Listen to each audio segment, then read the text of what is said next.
Fala galera, tudo bem?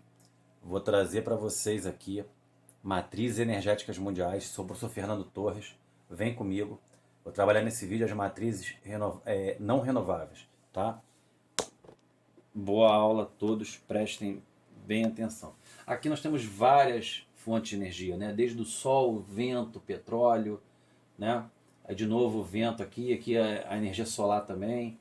Outra energia solar, energia aqui hidrelétrica. Então temos aí matrizes energéticas, né? Vários tipos de energia. No mundo, né? A era industrial se baseou no consumo de combustíveis fósseis. Então lá a primeira revolução industrial, sabe muito bem disso aí, o carvão foi a principal fonte de energia do século XVIII e XIX, e no século XX a principal fonte de energia foi o petróleo. O petróleo, por ser uma energia líquida, favoreceu bastante, e hoje ainda o petróleo tem a maior fatia, tá, das fontes energéticas. Depois do petróleo, temos o carvão mineral com 25 e o gás natural com 20. Né? Então a era industrial baseou-se no consumo de combustíveis fósseis por quase 90% da matriz mundial. Ou seja, quase por várias décadas a matriz mundial quase foi de 90% de combustíveis fósseis, ou seja, de energia não renovável. Né? Se eu pegar urânio também, que é energia nuclear também não renovável, e fazer essa soma aí, chega muito próximo aí de 90%. Tá? Porém, o consumo de energia e a quantidade de emissão de óxido de carbono vão refletir no tamanho e no nível de desenvolvimento das economias nacionais. Ou seja, uma economia como os Estados Unidos e da China, por exemplo, emitem quantidades, toneladas, né, colossais de dióxido de carbono por ano, porque dependem muito de combustíveis fósseis. Os países desenvolvidos consomem as maiores quantidades de energia per capita, né? Pega aqui os Estados Unidos, a Europa, por exemplo, né? Aí nós temos aí a Rússia, que também gasta bastante, e a China, que gasta bastante. Tá? A Rússia gasta muito por ter indústrias muito tradicionais, e a China, porque tem um crescimento, a China e a Índia, por exemplo, né? Tem crescimentos econômicos fantásticos, né? Populações enormes, e emitem as maiores também quantidades de dióxido de carbono per capita do mundo. Então, quanto maior o consumo de energia, a maior quantidade de liberação de carbono. Aí nós vamos ver a evolução da energia, né? O petróleo, ó, nos anos 60, o petróleo cai um pouquinho para a crise do petróleo, né? O carvão sobe um pouquinho, mas o gás natural sobe também, mas o que se deriva aqui ainda são combustíveis fósseis. A maior parte da energia do planeta, pelo menos no século XXI, ainda vai derivar dos combustíveis fósseis. Emissão de CO2 per capita, né? Os Estados Unidos é o que mais emite dióxido de carbono, tá? No Brasil emite muito pouco dióxido de carbono per capita, porque nós temos uma matriz limpa de energia. As matrizes, vão notar que, por exemplo, o Brasil consome 43% de petróleo, 6,8% de carvão mineral, 7,3% de gás, 1,5% de aqui no caso nuclear. Essa renovável aqui para a gente basicamente a biomassa, e 15% de hidrelétrica, né? Se a gente somar tudo isso aí vai dar 100%. Por exemplo, deixa eu pegar aqui a França usa muita energia nuclear, 43% da energia da França vem da energia nuclear. Então cada país, a China, por exemplo, carvão, né? Então cada país que tem nesse país de vantagem energética é usado. No Brasil, por exemplo, hidrelétricas, né, biomassa, ok? Já a França, energia nuclear, a França é um país que tem muito pouco, por exemplo, muito pouco gás natural que tem que ser comprado, não tem tanto petróleo, tem que importar, então eles usam bastante energia nuclear para contrabalancear o peso disso aí. Aí aqui eu vou escrever para vocês o porquê de cada país, tá? Aqueles números lá vão ser escritos aí. O petróleo é um hidrocarboneto, né? É formado por átomos de hidrogênio e carbono, né? Então é encontrado em bacias sedimentares, né? Do período aí formado basicamente em mares rasos. Então, por exemplo, é muito comum te encontrar petróleo, por exemplo, na zona do Caribe, Golfo do México, Golfo Pérsico, né? A gente chama aqui zona do Mesopotâmia, mas Golfo Pérsico, o Golfo Malaio, Indonésio. Ah, Fernando, mas temos aqui, ó, Ural, Volga, Sibéria Ocidental, zona da pradaria dos Estados Unidos e Canadá. Eu quero lembrar vocês que a América do Norte já foi uma área abaixo do nível do mar. Mesma coisa o Oriente Médio, tá? Então, em antigos mares rasos, né, se deu o petróleo. Na década de 70 nós tínhamos reserva de 800 bilhões de barris. Atualmente nessas reservas aí é de 1,6 trilhão e nós podemos chegar a 4 trilhões de barris de petróleo. Tá? Então eu não sei ao certo quanto de petróleo tem no mundo. Tá? A gente não sabe ainda porque novas descobertas. Descobrimos aqui o pré-sal na América do Sul, por exemplo, na costa brasileira. Provavelmente existe pré-sal também aqui na África. Provavelmente a zona do Ártico, né, ela vai ter mais quantidade de óleo, e mesma coisa na Antártida.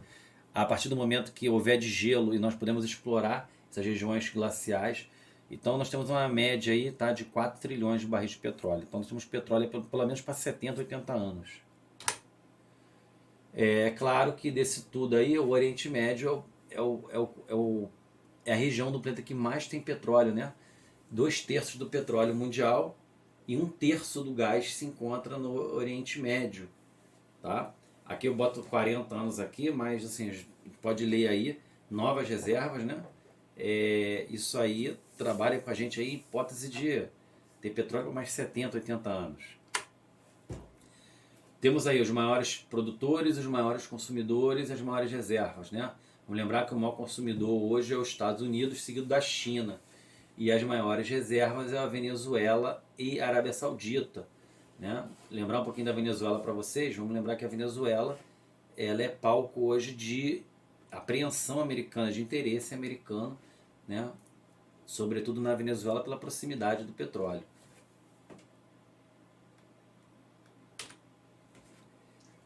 O preço do petróleo no planeta ele vai, né, flutuar ao longo do tempo. Na década de 30, as companhias de petróleo eram multinacionais no Oriente Médio. Nos anos 60, os países do Oriente Médio vão nacionalizar essas empresas, né? Vão estatizar essas empresas, vão nacionalizar o petróleo, né? Nos anos 60. E na Revolução Iraniana, guerra Irã-Iraque, invasão do Kuwait, aqui, guerra do Golfo, né? E depois aqui a Primavera Árabe, por exemplo, vão fazer com que o preço do petróleo flutue bastante. Né? Então, o preço do petróleo é muito mais uma volatilidade de preço por questão política do que por questão econômica.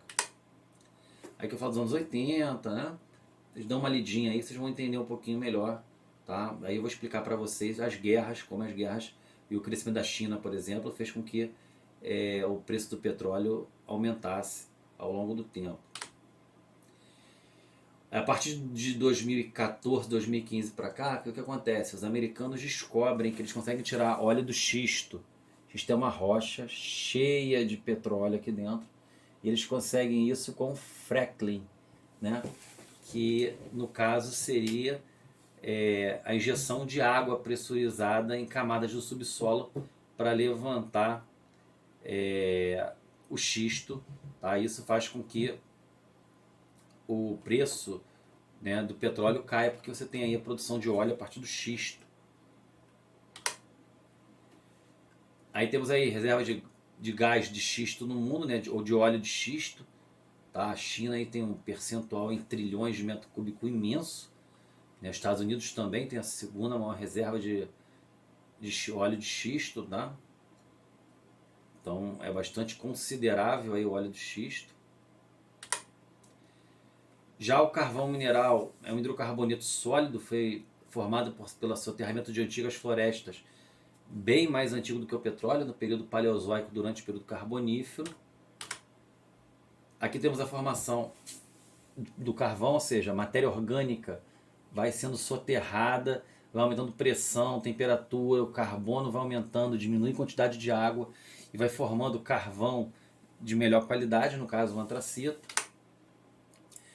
O carvão é ainda, né, a energia mais abundante, é uma energia muito barata também. O problema é que o carvão é muito poluente, né?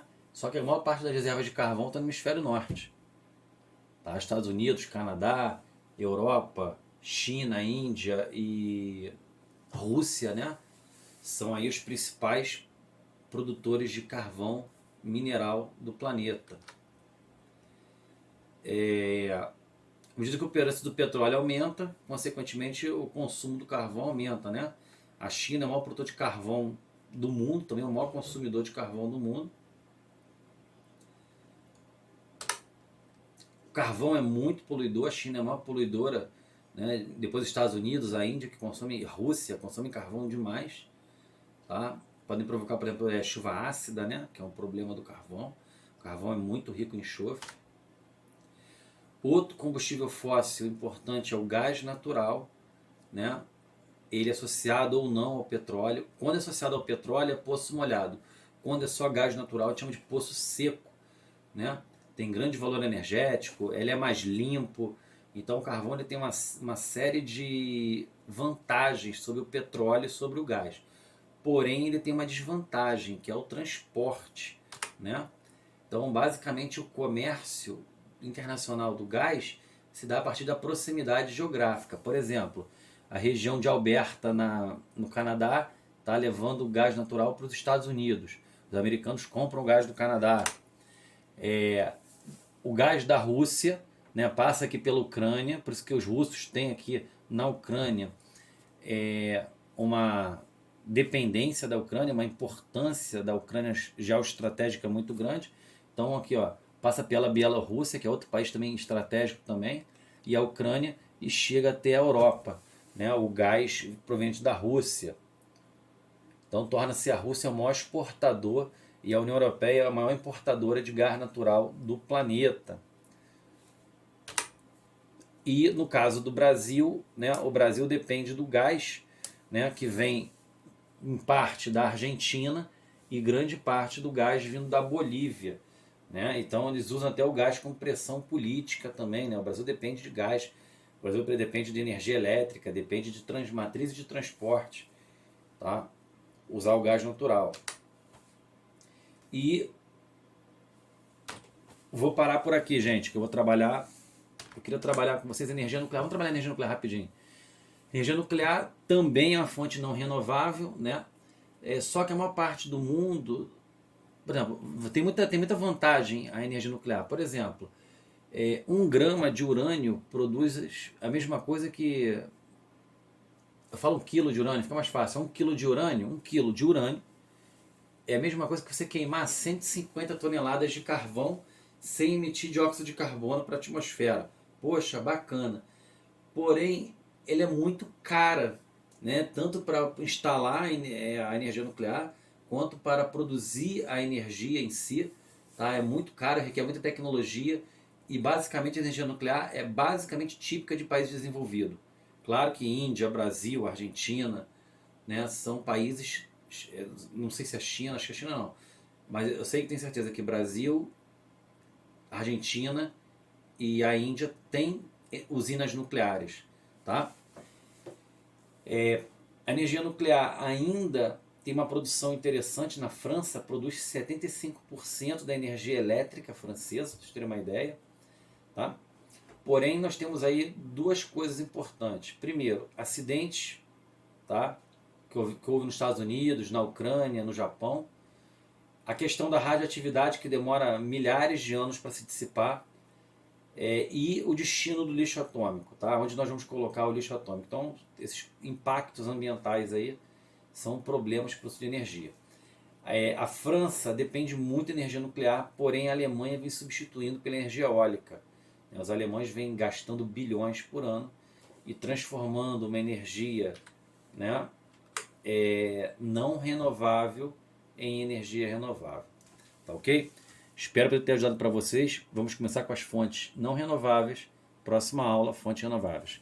Grande abraço, pessoal.